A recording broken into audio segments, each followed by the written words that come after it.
Güzellikler size göstermeliyim. Möcüzədir. Burada güneş enerjisini siz bakın, böyüklüğüne bakın. Ben dünyada böyle şey görmemişim. Güneş enerjisini necə bunlar elektrik enerjisine çevirirler. И подают сюда. Другой завод. Туда, Baba bu где кухня. güzgüden alırlar. Мы будем там, где будем Baba bu güzgüden alırlar. Güneş düşür bura. большие готовят. İstiliği götürür. Siz uzunluğuna bakın, yakınlaştırın. Baba bak. 800 ламп И стоит. еще завод по изготовлению их находится тоже здесь. Ya, bu Тоже делался свои. tamam başka bir şeydi. Hayda. Demek güneş enerjisini alır. Sonra bunu keçirirler.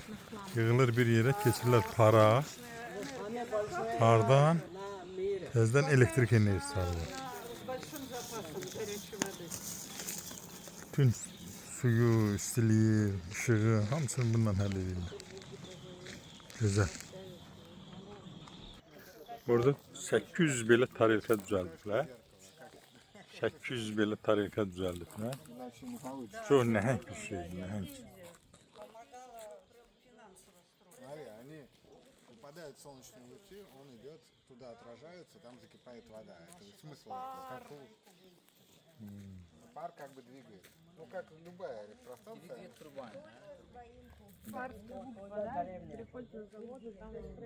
Нет, он турбину двигает и, да, электричество. Ha bu. Para çevir bak. İstiliği alıp para çevirirlər. Bunlar da gedir 800 belə tarelka.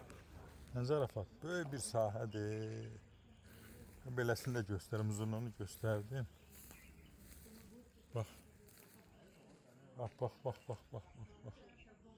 Beləsi də ki dağın ətəyinə gedir. Maraqlıdır.